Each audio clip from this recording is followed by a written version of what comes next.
Today, we are joined by Minnesota Secretary of State Steve Simon. Welcome, Secretary Simon, to the DFL Daily. So great to have you. Thank you very much for having me. Hello, Democrats. It's great to see you. As you can see, I'm in the car on my way to the Prairie Island Indian community for an event. So, not a glamorous backdrop, but a great day to be talking with all of you. Thanks, Richard, for having me. Well, I love that you're on the road already. You wouldn't, so okay, let's the cat's out of the bag.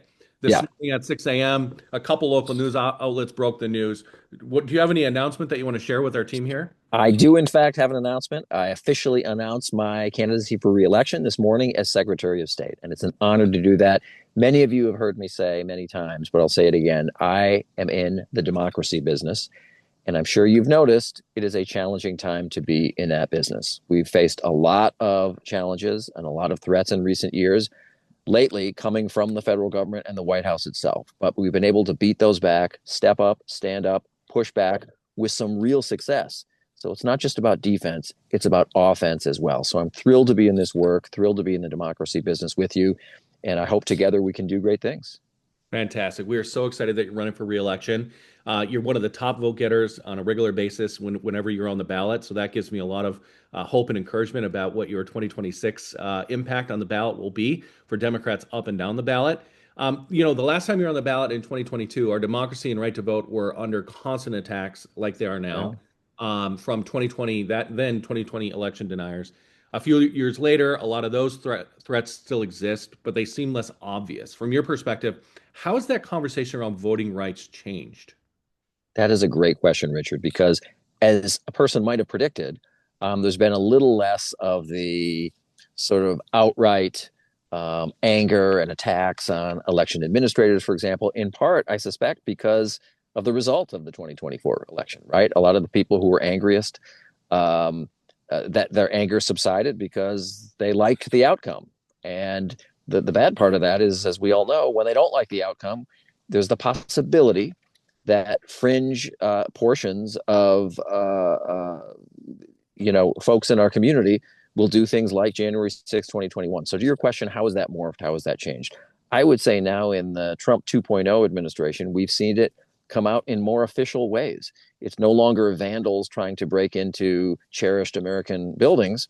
Now it's a president of the United States issuing executive orders, suing states that don't do exactly as he likes when it comes to producing personal sensitive data. But as I say, we've been able to stand up and push back and follow the law. That's the other thing. This isn't always and only about just policy preferences or politics. This is about following the law, state law and federal law. So let me just give you a quick example, Richard. In January or February, the president put out an executive order where he purported to just kind of wave a magic wand in the Oval Office and change all these state election policies. Well, we joined with 18 other states. We went to court and we won. We pushed back on that because the courts were like, look, whether you like what he's trying to do or not, presidents of the United States don't have the power to just wave a magic wand in the Oval Office and start changing laws. That's not how things work in this country. And so we won that. And I'd like to think that we gave him and others in the administration pause about doing other similar kinds of executive orders. So I'd say that's basically how it's changed. It's no longer angry vandals storming the US Capitol. Now it's actually executive orders in the Oval Office, which pose a particular challenge and threat. And that's what's sort of the blinking light on the dashboard these days. Got it. Minnesota has been a longtime leader in election administration and protecting the right to vote. It feels mundane when I say it like that, but it's like the core part of democracy. People Yeah, having confidence when they go into the ballot box, that vote's going to be counted appropriately. How do you see that legacy showing up? All that work that you've invested in over the years, yeah. as you're making your stops around around the state, what are you hearing from folks about administration and protecting that right to vote? I hear a lot about this. I seek it out. One of the things I'm really proud about, and I know many on this call, and I hope, and I think they support this as well. I really prioritize getting around the state of Minnesota. I'm about to finish up my ninth 87 county tour, literally all 87 counties. It's a lot of windshield time, a lot of gas station sandwiches in between meals, but I love it. It's the best part of my job. So I do talk to a lot of people, and I will tell you how it plays out. First, there really is a Minnesota pride across political boundaries, by the way, I should say. Democrats and Republicans, they're proud of the fact that we vote in Minnesota at sky high levels. They really are. And we have a system in Minnesota, a democracy, a set of laws that inspires a lot of confidence. And I think there are two main ways that we know that. Number one is just the polls say that. The Star Tribune, when they last tested this a year or so ago, 79% of Minnesotans, 79% said they had confidence in our election system. Now, just pause for a second. We who are in politics know it's hard to get 79% of Minnesotans to agree on much of anything these days, like the color of the sky, right? Things are so polarized, but 79% have confidence. And then there's sort of the real world part of this, which is we have sky high voter turnout year in and year out. Now, I'm not pretending that everyone who votes endorses completely and entirely every aspect of the election system. That would be unfair. Of course, there are people who vote who have critiques of me or the office or Minnesota election law. But what that sky high turnout tells me is that at a fundamental kind of basic level, just a gut level, people know it's clean. They know it's honest. Sure, they might have reforms, things they want to add or things they want to subtract, but they know it's fundamentally clean or honest. Otherwise, they wouldn't show up. Why waste your time if the thing is just a corrupt cesspool, right? They wouldn't do that. So we have a system that's clean and fair and accurate and honest and secure. And that really is what I hear out there from everyday folks. Fantastic. One of the things that I've been seeing a lot lately is conversation about mail-in ballots. And Donald Trump, of course, has set out on a disinformation campaign to quote unquote get rid of mail-in ballots. Right. You, of course, know that Minnesota has continued to invest in that as a way for people to exercise their right to vote. Tell us a little bit about where that's at, and how do you break through all these lies to get your job done? Because there must be just constant misinformation that you're combating. Well, I'll start with a specific and go to the general. On the mail-in vote, it's really puzzling, folks, because the president has sort of toggled back and forth. I think he just mistrusts it generally, but someone in 2024 for some period convinced him to tone that down because I think Republicans determined in particular states that it actually was to their advantage. So he was sort of quiet about it. But now that he's back in office, he's saying again, he's promising that he's working on some executive order again to wave a magic wand and get rid of mail-in votes. I don't think that's going to happen. The courts won't let it happen. And the fact is, it's popular in Minnesota. In case you're wondering, just in 2024, we were just shy of 40% of people who voted by absentee in some form or fashion, either mail or early in person. So people like that flexibility, and it's not a political thing. I have no idea who that benefits, nor do I care in Minnesota, whether that benefits DFLers or Republicans. I just know that voters like voting from their kitchen table.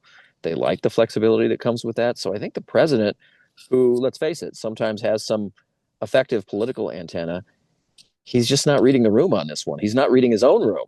I think Republicans like this convenience just as much as Democrats, certainly in Minnesota and probably nationwide. As to disinformation generally, Richard, you're 100% right. There's so much of it out there. It's so corrosive and poisonous. I mean, just outright lies. I'm not talking about people who disagree with me. Obviously, that's not disinformation, or criticize me or the system. That's always fair game. Disinformation to me is the intentional spread of knowingly false stuff. And some of it's really basic. And I'll just say, I'm sure most of the folks on this call know this, but like among our duties in our office, and this is the same in almost every state that I know of, like we don't count votes. That happens in thousands of places across Minnesota. That happens in county courthouses and townships and cities. They're the ones who do the counting. We post on election night and we're all jamming our thumbs, pushing refresh, right? On election night, but all we do is post what they count, okay? But it would take you 60 seconds right now on your device, on your phone, on your laptop, to go and do a medium hard search, sort of.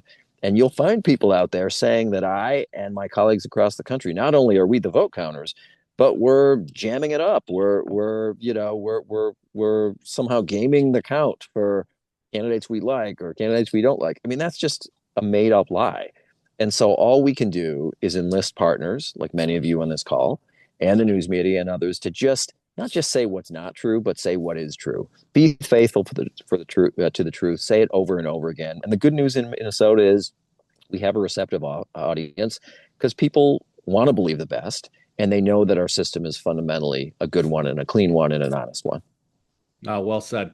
Secretary, I know that we have to get you into this event Yeah, here shortly, but I do want to ask one more question. You yeah. talked about the 9 times 87 county tour that you've made. You're finishing up the ninth one coming up, and you talked about gas station sandwiches. So I have to ask you, are you a quick trip guy, or are you a fan of the new Guy Fieri sandwich game at holiday gas station stores? That is a great question and one that we've discussed in our office. I mean, this is important. The culinary contours of Minnesota's gas station culture. I, on balance, favor the quick trip food. I have not tried the Guy Fieri sandwich, but I'm overall more of a quick trip guy. But look, I've had stuff all over the place at all the chains, and food is food. I'm not a picky eater, so but I got to try the Guy Fieri. Fair question though. Nice. And one Yeah. last question. What is one thing you want Minnesotans to do in 2026 to make this a better place to live for everyone else? Yeah, I want them to prize democracy and know that even when they're feeling down, even when they're feeling frustrated or disillusioned or even disgusted with politics, with politicians, with campaigns, with candidates, it's a natural thing to feel once in a while. I just ask people not to give into that. Don't give into that feeling. It's okay to feel it. It's probably natural once in a while for all of us to feel it. Don't give into it. Step up, stand up, be a voter. Urge everyone you know to be one too. Awesome. Thank you so much, Mr. Thank you. Secretary. Congratulations on launching your reelection campaign.